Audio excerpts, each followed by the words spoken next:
Welcome back. Today's topic is serious, and I want you to look at this video from that perspective. This is not a matter of joke, so any comment I get which is even a little bit insensitive will be blocked immediately. So beware. अभी से मैं बता के रख रहा हूँ. Have decency, be decent, and just look at this video from the perspective of a psychologist and from the perspective of women that have been around, have been facing these sexual abuses, no matter from who. So the first clip I have is of Kusha Kapila talk about something that she like the gut instinct that she has as a woman when it comes to this topic.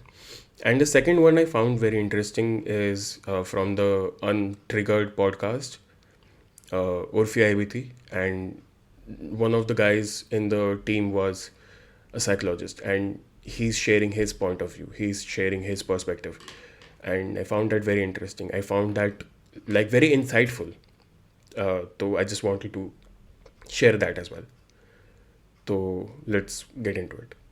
Our gut instinct is just so strong कि हमें bad touch ना पता रहता है. हमें पता है, हमें ये भी पता है कि कोई इंसान जो हमें लगता है सेफ है, उनका एक टच एक दिन गुड और दूसरे टाइम बैड है ना, हमें वो भी पता रहता है. We've developed that skill.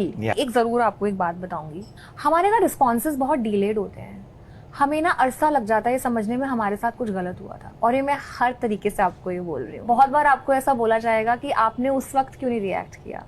उस वक्त रिएक्ट नहीं किया कि उस वक्त तो समझ नहीं आया ना, उस वक्त तो फ्रीज हो गए. बहुत लोगों को अरसा लग जाता है समझने में कि 20 साल पहले उनके साथ कुछ अब्यूज हुआ था, उस अब्यूज ने उनकी जिंदगी को किस तरह बदला है. तो आप नहीं मेजर कर सकते कि किसी का रिस्पॉन्स टाइम कितना हो सकता है. हमारा काम यहाँ बैठ के ये नहीं बोलना है कि तुम साहसी नहीं हो, ये बोलना है कि तुम साहस ढूंढ सकते हो. Correct. And you will find our gut.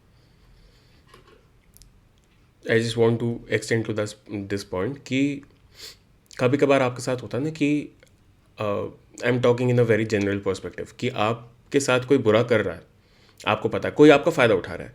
Let's say आपको पता है ये वाली चीज़ कि कोई आपका फ़ायदा उठा रहा है, but you have to think about 100 things before या तो रिप्लाइंग बैक टू देम या तो कन्फ्रंटिंग देम या तो एनीथिंग. सो अगर कोई आपका कोई दोस्त है and he is continuously asking money from you.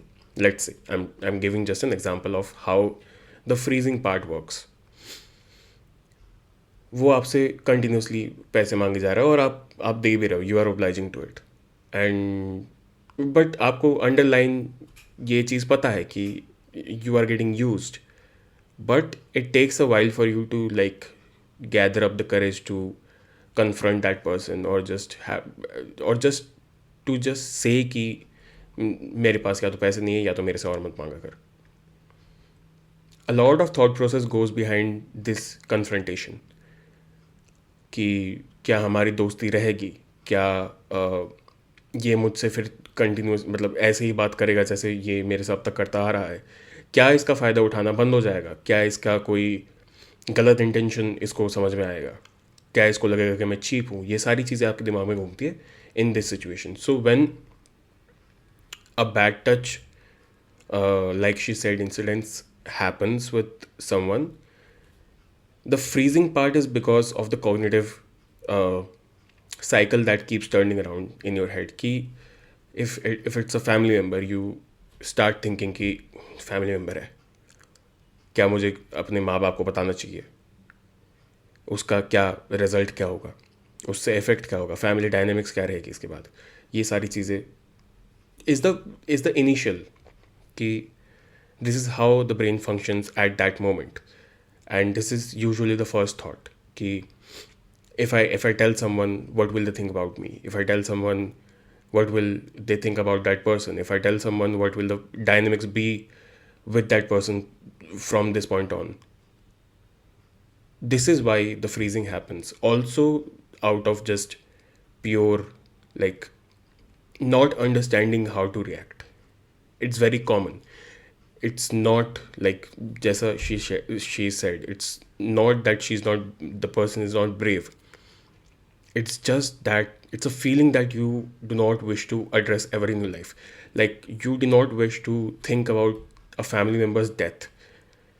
But when it happens, you freeze up. You do not know how to react to that situation. The same way, people do not understand how to react to such a situation. If it's their first time, second time, no matter. तो that's the reason.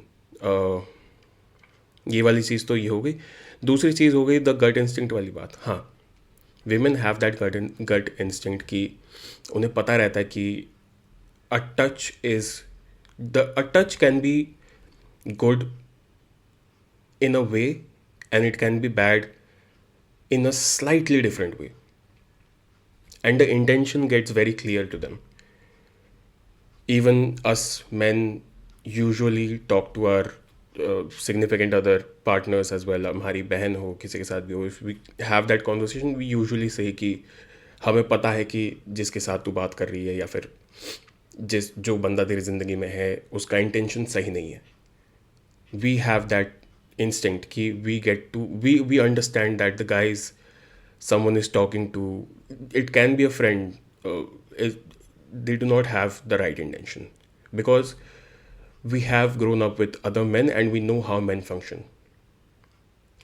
Some men are very particular with how they want to live their lives, the morals they want to live by, the principles they want to live by, and they stick to it.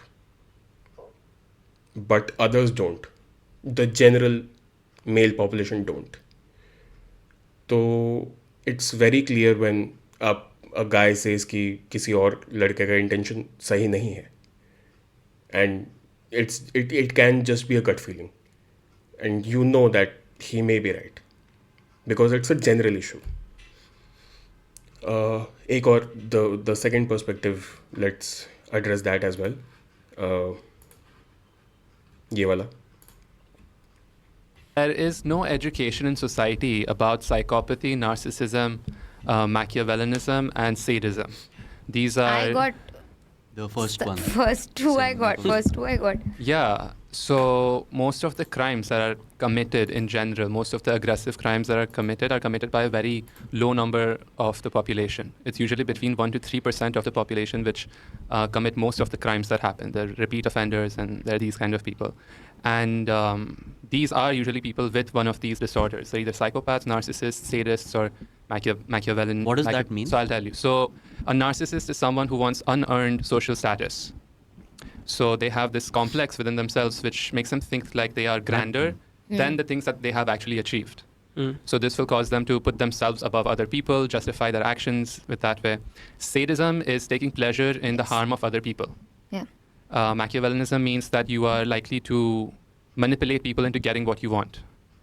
And psychopathy is just a complete not understanding of morals. So they don't have that. So even if you teach them, they won't understand. It usually happens because of a combination of things: childhood trauma, neglect. It usually comes from the environment that they have grown up in. Neglect is a big one of them. Childhood neglect is a major cause of this. And so people who commit these actions have all of these traits, if you look at it. So even the guy this girl in Kolkata, more information that had come, had said that he had done it before. He had beaten his wives before, and Sanjay, he had four wives. wives, yeah. This was his fourth wife.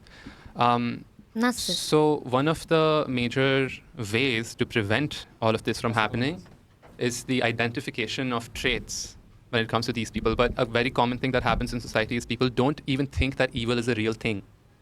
Like there's very less people who have had a face-to-face confrontation with evil in their lives. Right.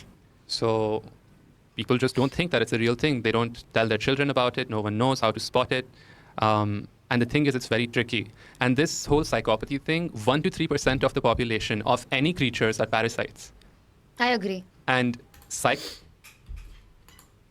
are the parasites of the human race. So that's... It's just... Let's talk about it. Extremely fair points. Extremely fair points and extremely to the point explanation. So, a huge thing about this entire situation is, A a predator can be anyone. A predator can be literally your elder brother, your younger brother, your father, even your mother, your sister, your neighbor, your uncle, your aunt, grandparent, anyone, your teacher, anyone. But in most cases, they have two things. One, morality, which bound them into the non-crime committing zone, and the other is fear. The fear of getting caught, the fear of uh, losing out their personal life, the fear of getting things revealed about them, the fear of losing their reputation. These two usually hold back crimes. If these two did not exist, society would have been mayhem by now, which it was back in the days. Now, the people that he talked about, the psychopaths, the narcissists, the sadists, the Machiavellianists, these are the people who usually do not fall under these two circles. A psychopath does not have the morality, does not have the fear of getting caught, because he does not have that empathetic neural connection. A sadist enjoys immorality. He may have the fear of getting caught, but he enjoys immorality. He enjoys the pain of others. Narcissists and Machiavellianists are similar. They just want notoriety. They want to be notorious. They want recognition. They want any and every good/bad reputation that they can get, which can get them into fame. So these are the type of people who usually commit crimes without guilt, commit crimes without reconsideration, because they are beyond that part. They do not care. They generally do not care. Identifying them gets tricky, of course gets tricky, but you can understand by examples. अगर आपके साथ कोई है who's just continuously taking advantage of you without caring about your well-being, without caring about your priorities, without caring about your life as a person, then that's a narcissist. If you tell someone that that you are in trouble and they enjoy and they seek entertainment out of it, that's a sadist. If someone who displays no emotional empathy, no connection, no social altruism, then that's a symptom of a psychopath. So it's tricky, but you can start identifying these traits among your surrounding people. And when you do identify them, start maintaining your distance, because nothing good will come out of it. That's about it.